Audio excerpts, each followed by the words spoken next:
watching Shalom TV, celebrating Jewish culture.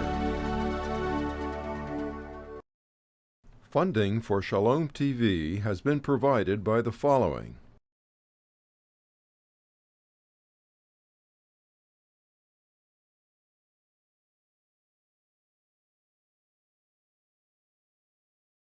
And by viewers like you. Jewish Education in Media is pleased to present L'Chaim, a program that highlights the people, issues, and events of importance to the Jewish community. Now here is your host, Rabbi Mark Golub. One of the most important thrusts of the Jewish tradition, and really a hallmark of what characterizes the essence of Torah, is the rabbinic emphasis on justice for every human being on earth, Jew and non-Jew alike. As the holiday of Passover reminds us, the responsibility of every decent, caring, sensitive human being is to free anyone who is enslaved, whether that enslavement is physical, emotional, financial, sexual. And as the Torah refrain reminds us time and time again, we know the pain of slavery, for we were once slaves in the land of Egypt. Therefore, we will empathize with those in pain and do whatever we can to rescue them from their slavery, even those who are our enemies. This is a most important dimension of Judaism, of Torah. And a passion for justice is what has motivated many Jews to devote much of their time and effort into movements that seek to break the bonds of intolerance and discrimination and injustice anywhere and everywhere on earth. And I'm honored to be joined now by a remarkable human being who is making a profound difference in the Jewish struggle for social justice, Rabbi Jill Jacobs, now the Executive Director of Rabbis for Human Rights in North America. Let me tell you a little bit about Jill Jacobs. Ordained a conservative rabbi by the Jewish Theological Seminary, Jill was the founding director of Maaseh, the Center for Jewish Social Justice Education, an organization which trains rabbis and educators in social justice leadership. Jill is a graduate of Columbia and also has an MS in Urban Affairs from Hunter College. She's the author of There Shall Be No Needy, Pursuing Social Justice Through Jewish Law and Tradition, as well as Justice Shall Dwell There, a hands-on guide to doing social justice in your Jewish community. In New York, you may have seen Jill's regular column in the Jewish Forward newspaper. She's a panelist for the Washington Post's On Faith blog, and Jill appears regularly on the Huffington Post. But most important of all, Jill Jacobs will now be leading the primary Jewish voice calling for full human rights in Israel and in the West Bank and Gaza, as the Executive Director of the North American branch of Rabbis for Human Rights, an organization supporting the efforts of the Israeli organization itself, Rabbis for Human Rights, which seeks to safeguard Jewish and non-Jewish residents of Israel and the Palestinian territories, and which raises a Jewish voice against Islamophobia. And Jill, it is a pleasure to have you with us. Thank you for joining us. Thank you so much, Mark, for having me here. I want to begin simply by giving you a chance to talk more for a moment about the organization Rabbis for Human Rights. Tell us what it is. Sure. Rabbis for Human Rights North America works on human rights issues both in Israel and the Palestinian territories, as well as in North America. So our Israel work involves making sure that both Palestinians and Jews and minorities in Israel can enjoy their full human rights as outlined in the UN Declaration of Human Rights. That includes ensuring that Palestinians have access to their olive groves. It ensures that people don't have their homes demolished. It means ensuring that people have economic abilities, meaning that one of the campaigns that Rabbis for Human Rights actually took on was ending an Israeli welfare to work program that was ending up with lots of people with no work and no welfare. It includes protecting the rights of foreign workers in Israel.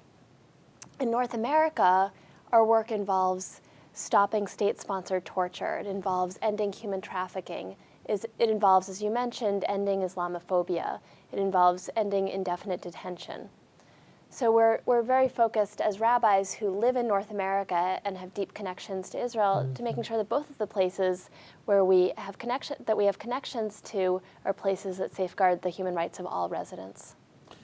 Jill, in general, does your organization sort of envelop rabbis from all the movements of Judaism? Yes, we have members of our board who come from every movement, from the conservative, Orthodox, Reform, Reconstructionist, Renewal movement. They're all on our board, and they're all among our supporters. Among our supporters, we have 1,800 rabbis who support us and who take action through our work.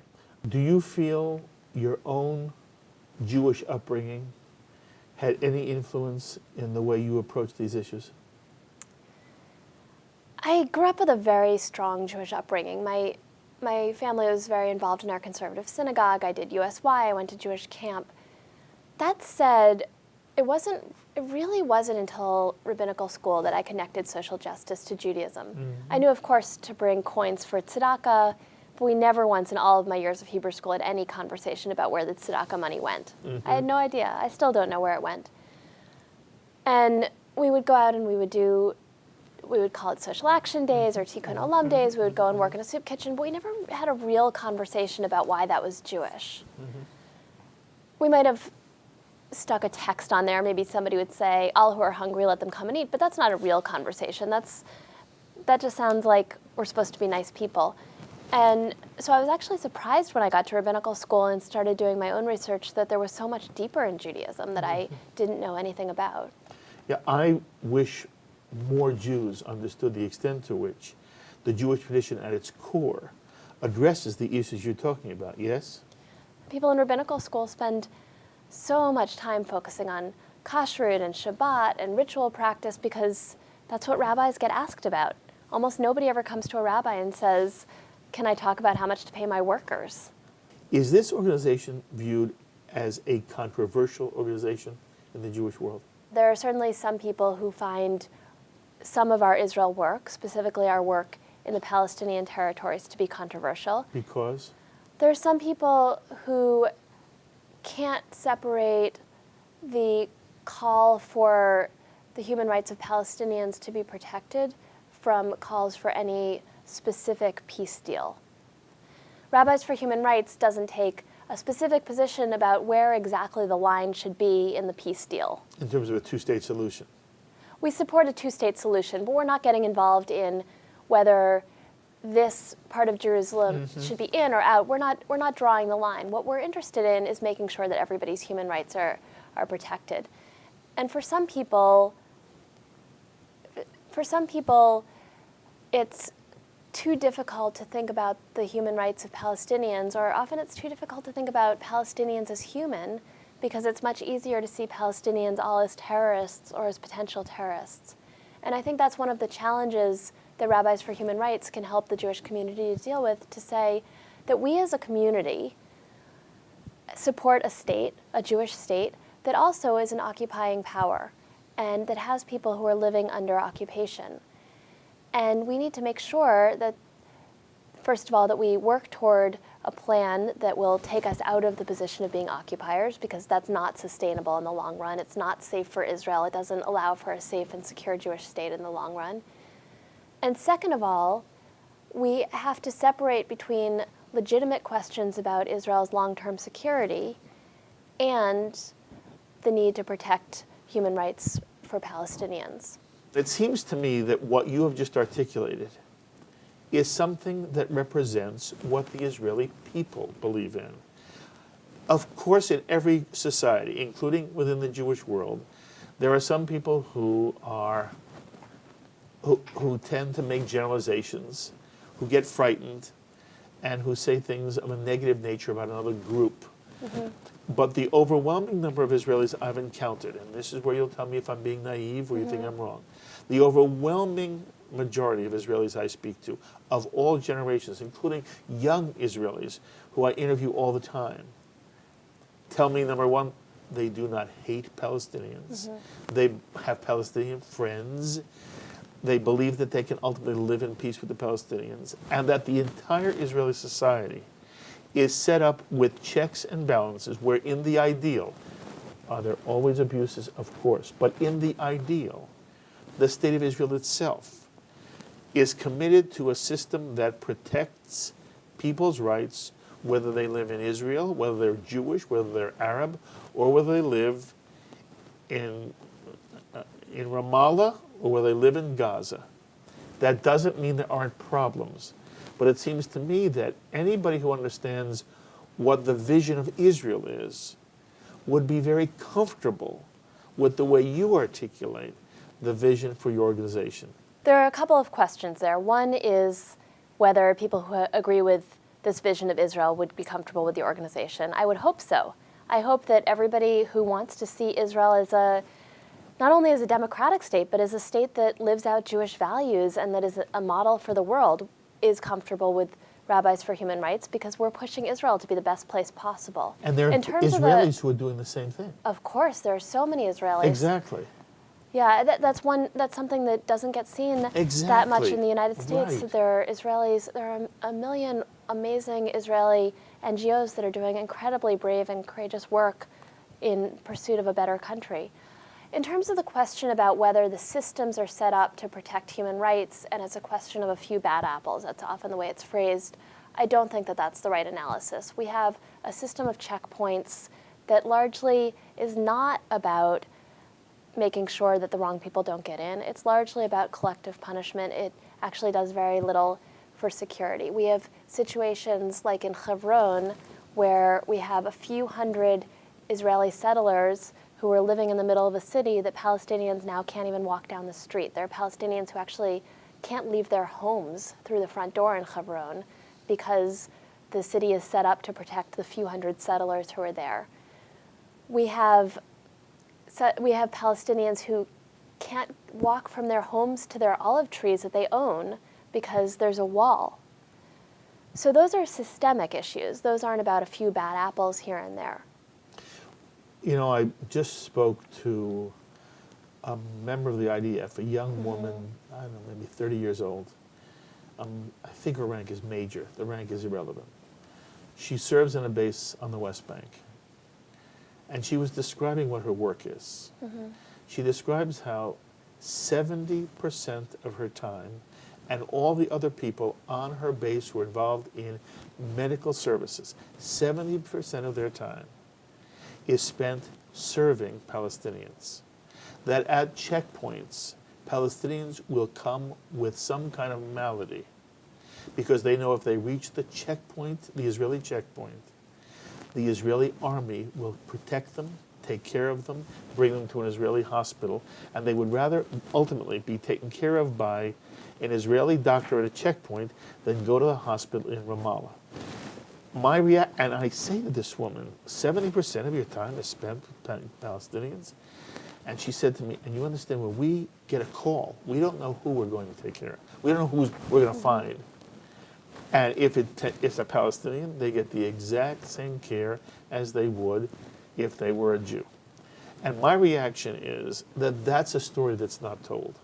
And do I believe that the State of Israel has, over time, implemented policies which either are unnecessary or are, as you said, an attempt to somehow put it to the Palestinian people for one reason or another? Yes, I do. But do I believe there's a Supreme Court in Israel which Arabs and even Palestinians have a right to appeal to? Yes, I do. Do I believe that the average Israeli citizen, hearing what you said, would disagree with anything you say? No, I do not. I believe the Israeli people, as a people, are also upset if there are unnecessary measures taken against the Palestinian people. And the only argument, Jill, I can imagine is whether people would disagree with you about when is a policy necessary and efficacious, and when is it simply, when is it unnecessary? And as far as the fence is concerned, I'd love you to talk with me one more moment about this. The wall was established because Israel was enduring an inordinate amount of suicide bombers and other kind of incursions into Israel. And the fence was put up. If I speak to Israelis, the thing I will hear is, it's not perfect. The fence is not perfect. But it was not initially meant to be to create a problem for the Palestinian people. And sometimes it does, because there are security needs which do require it. And sometimes it's a mistake, which the Supreme Court of Israel says the fence has to be put in a different place. And all I'm looking for from you is, am I being, again, is there a naivete here, or is this a matter of perspective?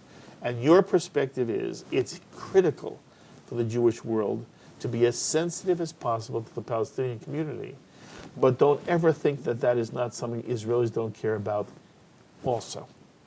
There are a lot of questions there, so I'll Yeah. try to get them all. So in terms of the story that you told, there are really good stories out there. And one of the problems in the Israel discussion that we often have, at least in North America, is that it ends up being an either or. So there are some people who say, well, I just want to tell the good stories about Israel. And those have to do with Israelis taking care of Palestinians' medical needs. It has to do with Israel's amazing scientific and technological endeavors. It has to do with putting out lots of material on the wonderful things that Israel is doing, often that don't have anything to do with the But you and I with talk about settlements. human rights specifically. Yeah, so there's those stories, and then of course there are people who will say, I just want to talk about what Israel's doing to the Palestinians. And both of those stories can be true, and one doesn't negate the other. So Israel can be doing wonderful and amazing things, and it continues to be a country that I love, that I feel ties to, that I just spent a year in fact, and it can be conducting systemic human rights abuses against the Palestinians. So both of those things can be true, and one of the challenges is to hold those both as true. What causes, in your mind, any systemic policy of abuse of Palestinians? What's the reason? I don't want to get into somebody else's psychology. But you've thought about But this. I think that there's a lot of ambivalence within the Israeli government about how to deal with the settlers and whether there's really a desire for a Palestinian state. At this point, pretty much everybody knows that the only possibility that's going to work is a two-state solution. And pretty much everybody knows that it's going to be based on the lines that were drawn up in the Clinton plan. And so pretty much everybody knows, let's say 99% of what the solution is going to be. And so it should be easy to get from knowing what the solution has to be to actually getting there. And instead we're in a situation where the government continues to build more settlements, and the government continues to collectively punish Palestinians, and the government continues to stop Palestinians from just getting to their olive fields and getting to work. You mentioned the Palestinians have some legal recourse, and it's true, and it sometimes works. On the other hand, I've heard from Palestinians who have had their homes demolished over and over that they try to file legal paperwork, and there's so many bureaucratic challenges that it actually becomes impossible.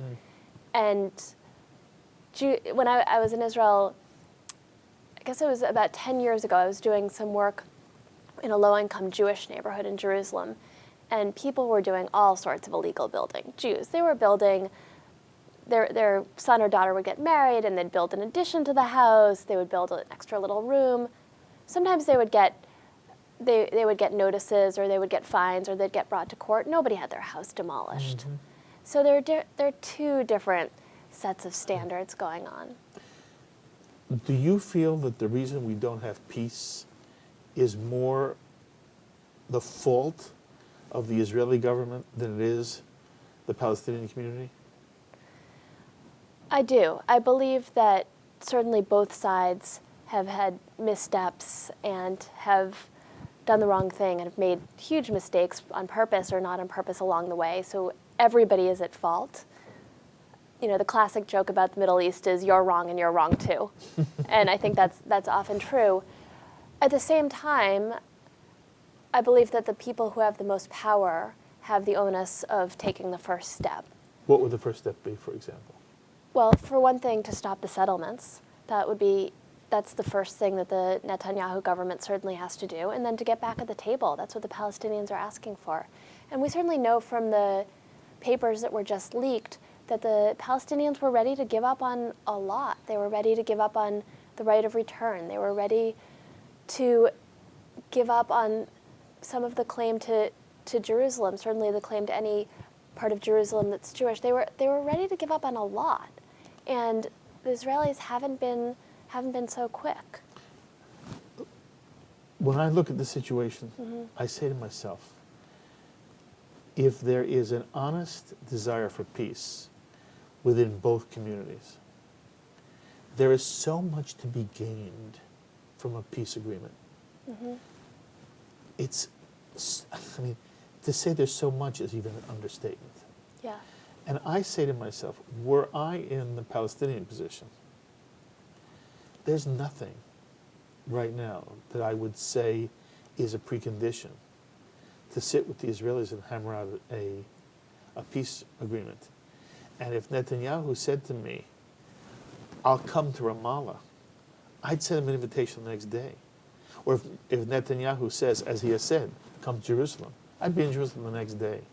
And if a settlement was being built or not, I wouldn't care. Because the end would mean, ultimately, all these issues would go away.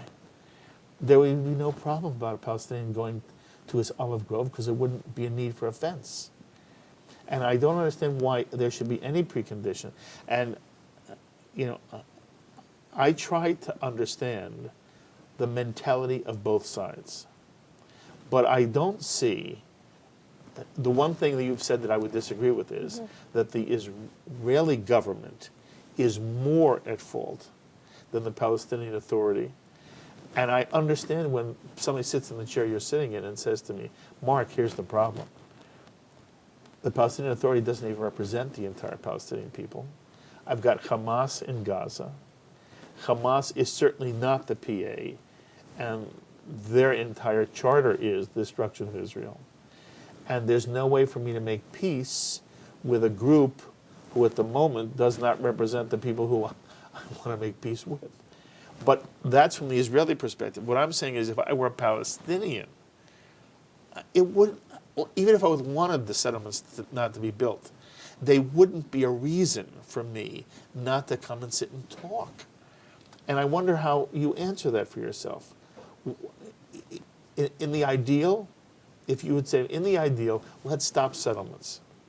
And they were stopped, by the way, for 9 months. Whether they were perfect or not, there was a very powerful gesture by the State of Israel to stop settlements for 9 months, to get negotiations going. And toward the end of the 9 months, Abbas did come, and they came to Washington, and Netanyahu and Abbas said they'd meet every other week, and they started to do that for a while. The 9 months ran out, and lo and behold, Israel refused to extend the settlement freeze or to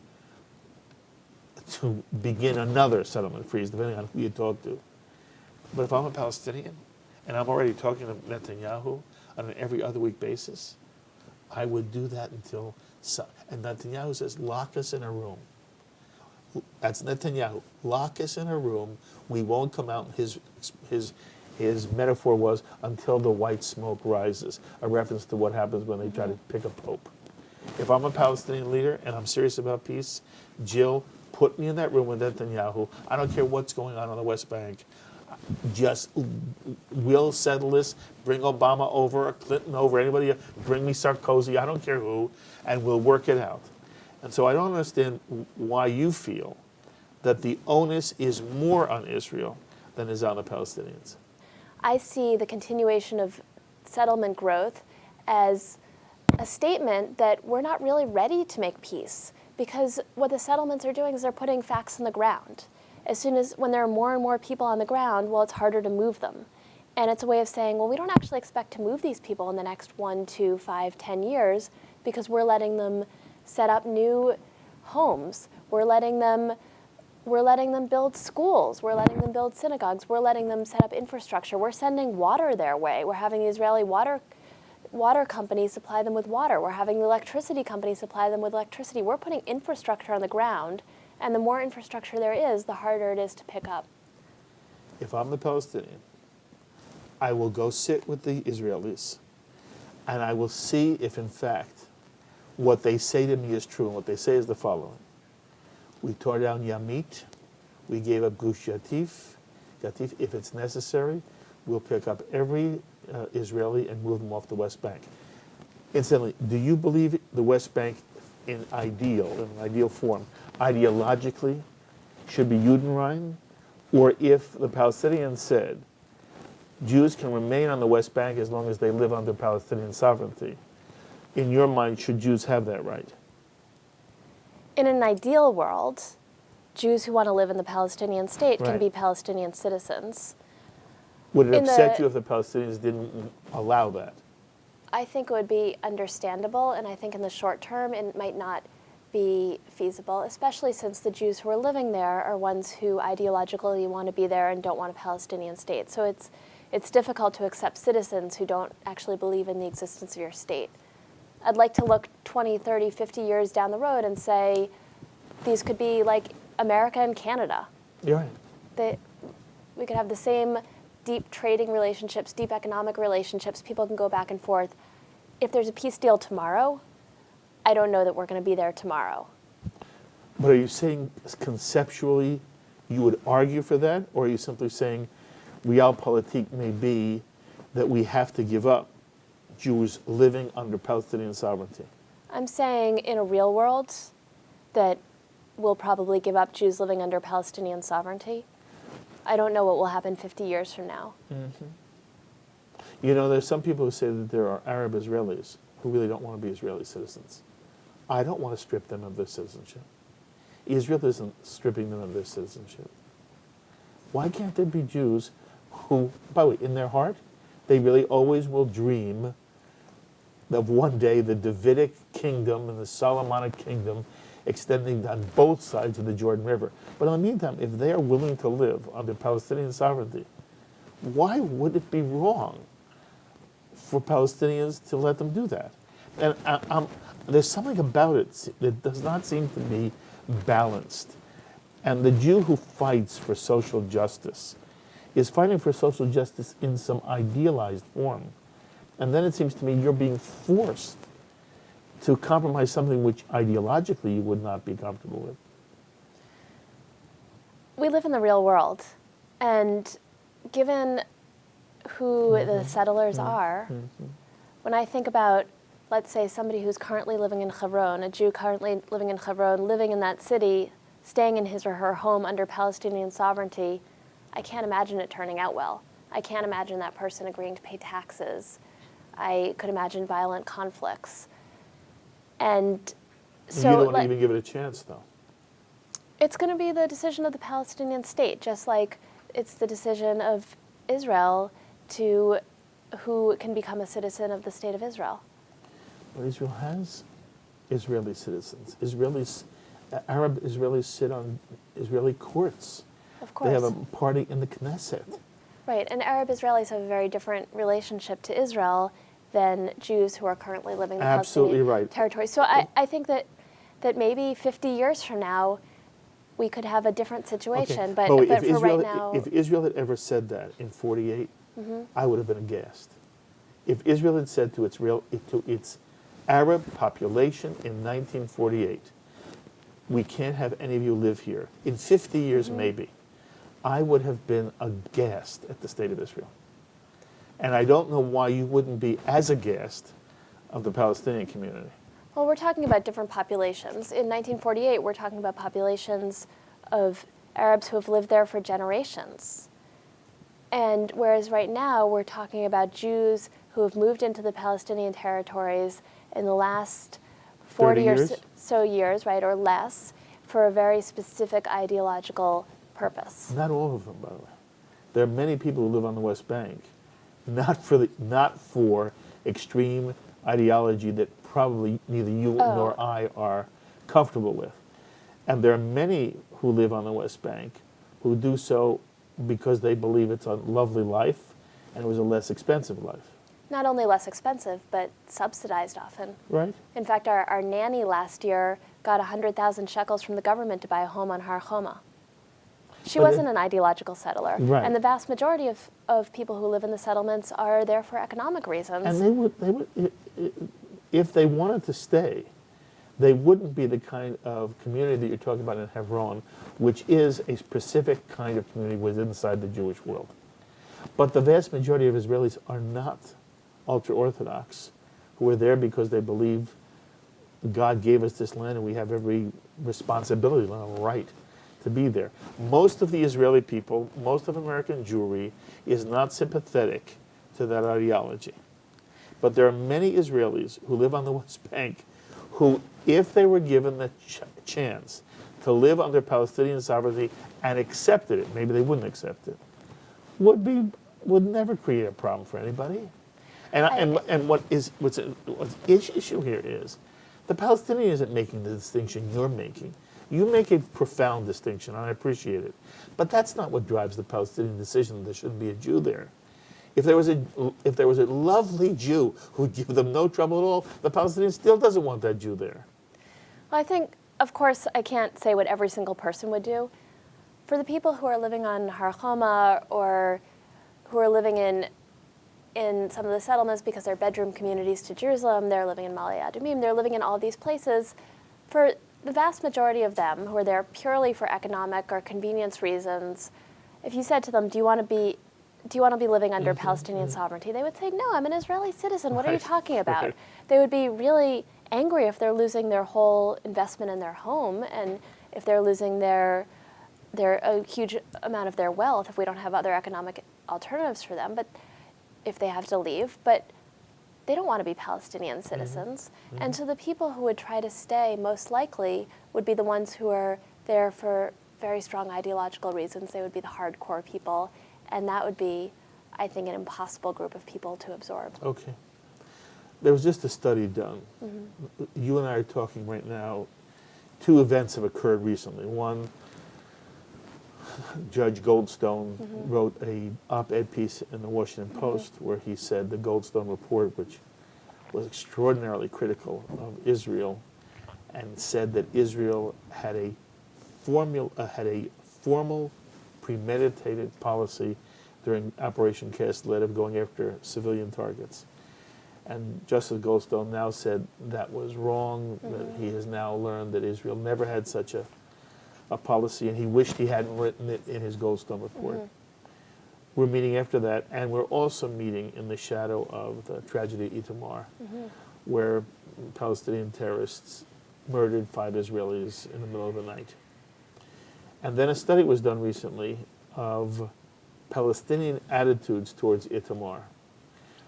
And the headline in the Jerusalem Post read something like, 33% of Palestinians approve of the terrorist act at Itamar.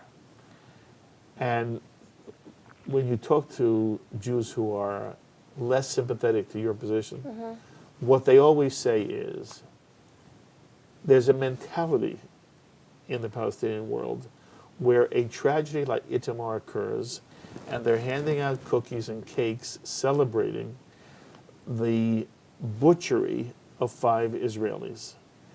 And that even though there have been isolated moments when Jews have done terrible things to Palestinians, nobody in the Jewish world celebrates, and they are really, you have to work hard to find something of an equal nature. And that the problem that Israel faces is there's still at least a third of the Palestinian people who are so angry that there is a certain kind of behavior which most of the world, and Goldstone refers to it in his op-ed piece as well, most of the world finds abhorrent on a level that is almost humanly indescribable. And so the person who, again, would have trouble with your articulation would say to you, my problem is, if the Palestinians really want to make peace with me, stop killing me. I'll take down the fence. I'll take down the roadblocks, as Netanyahu has done to help the West Bank thrive economically. And let's try to live together. But as long as there's 33% of the Palestinian people who approve of and rejoice at this kind of slaughter, it makes it very difficult for me as an Israeli and as a Jew to make peace with them. And what would you say? Okay, I want to say a word first about Goldstone. It was really brave for him to go back and evaluate what he had said before and take a lot of personal and professional risk to do that. And I really appreciate that he did that and honor that, and I'm glad that he came to the conclusion that he came to. What I think is being lost in a lot of the conversation is that he took back a very specific part of the report, the most damning part, the part that says that Israel, as you said, had a very specific intentional policy of harming civilians. There are many, many allegations in the report that have to do with what Israel did in terms of violating human rights that maybe weren't intentional and yet can't be excused. And so I want to make sure that we are very nuanced in our analysis of this report and don't just throw the whole thing out, that we say that the Israeli army does do things that are violations of human rights. And when I talk to my friends who've been in the army, they say, you know what, I did things that don't work with my own moral code. I do things that I'm embarrassed about now. I do things that I won't even talk to my family about. Which is true of every army, correct?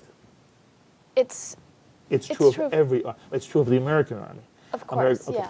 What Goldstone did say, and you raise a very important point, and everybody should understand this. Goldstone did not whitewash what Israel, any kind of inappropriate or inhumane behavior of the state of Israel. But what he did say, Jill, which I found interesting, was he praised Israel for investigating every one of those allegations, said he has every confidence that Israel will punish Israeli soldiers who went across a line, and bemoaned the fact that there was nothing similar within the Palestinian world in general and the Hamas world in particular. And he went out of his way in his editorial to say that he is so disappointed in Hamas and the Palestinian community as a whole for not imitating what he sees on the Israeli scene. And I think that what you said before, again, I don't want to put words in your mouth so you can tell me I got it wrong, but I heard you say something I think very important, which is often missed when people judge groups such as the ones you're leading. You have not said that everything Israel does is wrong. You have said that much of what Israel does needs to be applauded and that you love the state of Israel. You are critical of specific things that are still prevalent in the Israeli world. My position is I hear Israelis as critical as you are, but that there is a distinction between how Israelis view themselves and at the moment how Palestinians view themselves. And that's what I'm asking you to speak to. So I also want to be clear that it's not a zero-sum game. If one side makes a mistake, it doesn't make the other side right. Absolutely. And so, yes, of course, Palestinians should do that internal, what we would call cheshbon hanefesh, the internal accounting. Israelis have to do the internal accounting. As a Jew, as somebody who's committed to the state of Israel, who wants it to be the best place possible and the moral example for the whole world, I'm committed to making sure that Israel does the right thing no matter what. And I don't want the excuse of, well, somebody else didn't do the right thing to be the reason for Israel not to do the right thing. And so I just don't want to get into that. In terms of... can we make peace when there is a significant percentage of Palestinians who still revel in Israeli and Jewish suffering? Okay, so in terms of going back to Itamar, which, first of all, I don't even have the words to say how disgusting that was. It was, I can't even conceive of it. And anybody who could do something like that is, I can't even imagine what kind of person that is. So I want to say that first. The second thing that I want to say is that the fact of that murder shouldn't be an excuse for expanding the settlements. The immediate response was, let's build 500 more settlements in Itamar. Let's create a permanent town plan. I'm sorry. Units. Thank 500 you. units. 500 more units in Itamar. Let's create a permanent town plan. Why was And that? so What motivated that statement? there was, first of all, worldwide sympathy for Itamar, and it was a politically convenient time to do that. It was, of course, something that the citizens of Itamar the residents of Itamar had been wanting, and it also fits into the general strategy of the Netanyahu government, which has been to continue to expand the settlements, to continue to put facts on the ground. I'll tell you what I understood his statement to be, and maybe I'm misreading it. His statement was the following. There are Palestinians who think they can intimidate or frighten us into being something we're not. And our response to people coming in and slaughtering 5 innocent people in the middle of the night is not to slaughter back. But if they think they're going to intimidate us into not building, we will answer that they can't bully us. And we will build because that was the very thing they didn't want us to do.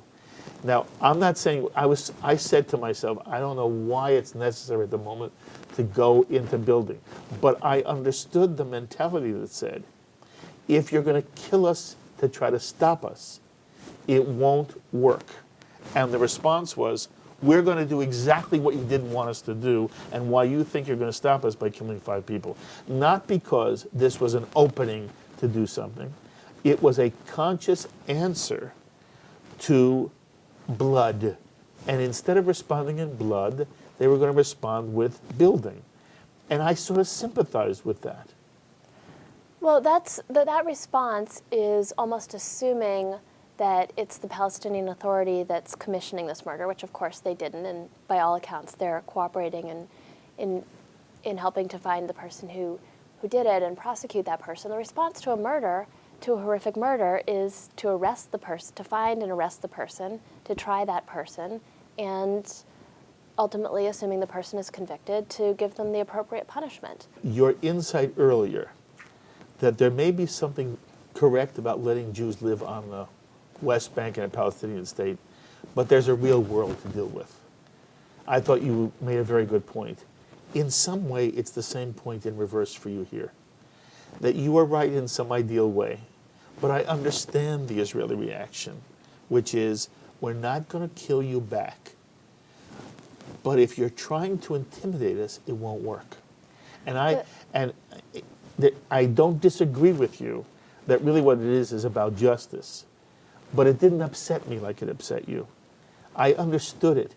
And incidentally, Jill, you may know more than I do in this area. My understanding is the Palestinian Authority has not been that helpful in trying to find people.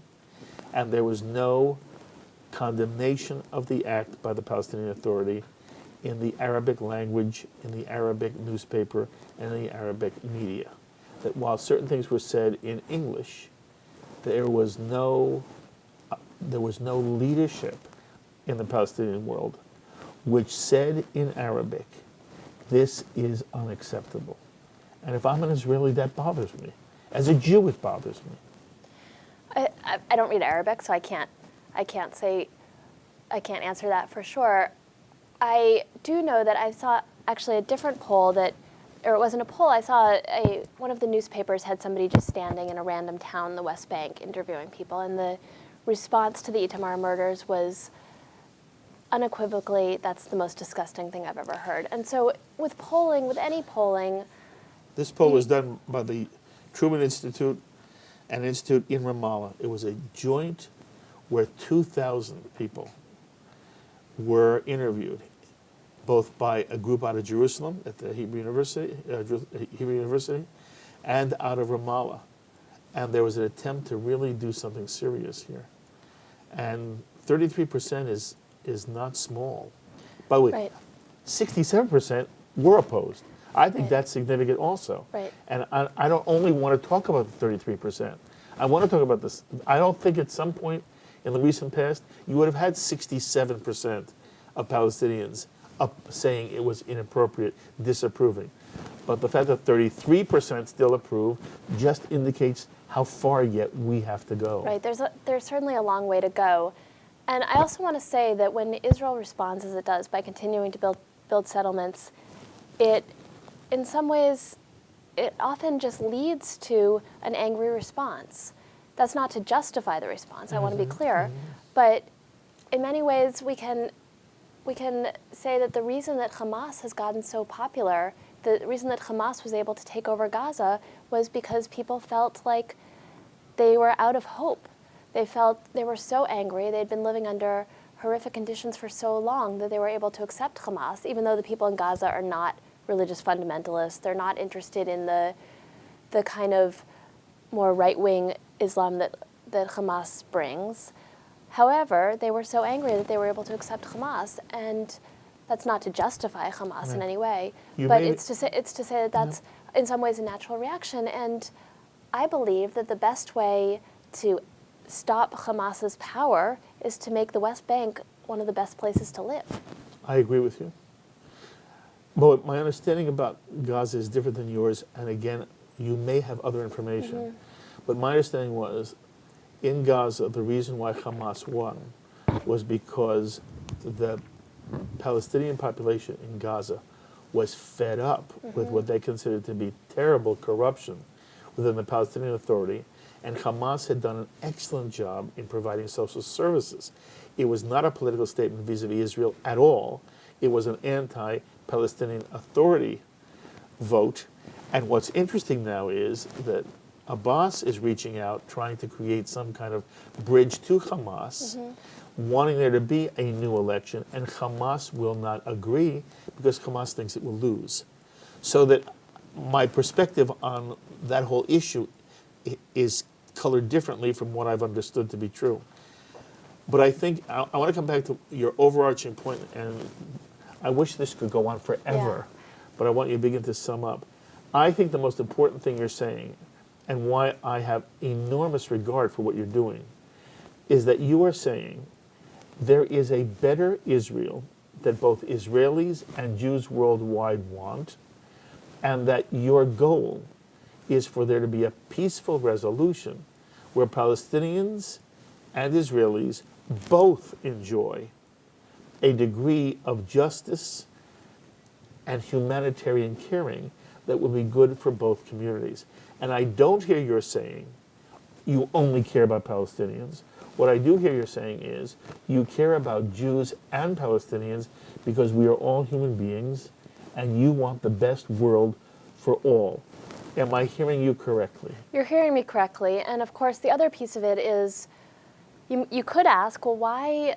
I mentioned that Rabbis for Human Rights North America works on North America and Israel. We haven't actually talked about North America at all. That might be a whole other conversation. And so people have said to me, well, why don't you work on human rights abuses in the Arab world? Why don't you work on human rights abuses in Cambodia, where there's lots of human trafficking, sex trafficking? Why don't you work on human rights abuses in Africa? And the answer is, I'm an American citizen. The other country to which I have a deep relationship is Israel. I've spent a lot of time there. I'm married to an Israeli. My daughter's an Israeli citizen. I have family there. It's the Jewish state. It's a state that at least purports to speak for me. And so I wish I could guarantee human rights in the whole entire world. My hands are pretty full with North America and Israel. That's certainly till the end of my career and probably till the end of many other people's careers.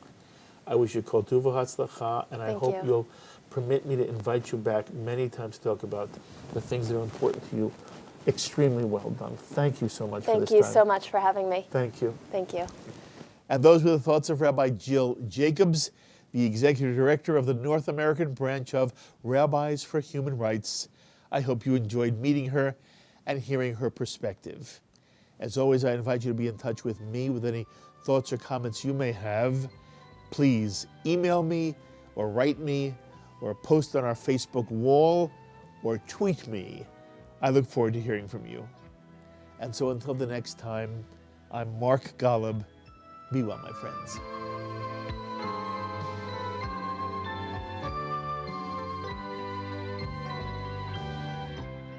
We would be pleased to send a complimentary DVD of this program to anyone who can send a tax-deductible contribution of $36 or more to the nonprofit organization Jewish Education in Media to help support our programming. Tax-deductible checks may be made out to GEM and mailed to GEM, Post Office Box 180, Riverdale Station, Bronx, New York, 10471. Please indicate the program for which you would like a DVD, and we thank you for your kind support.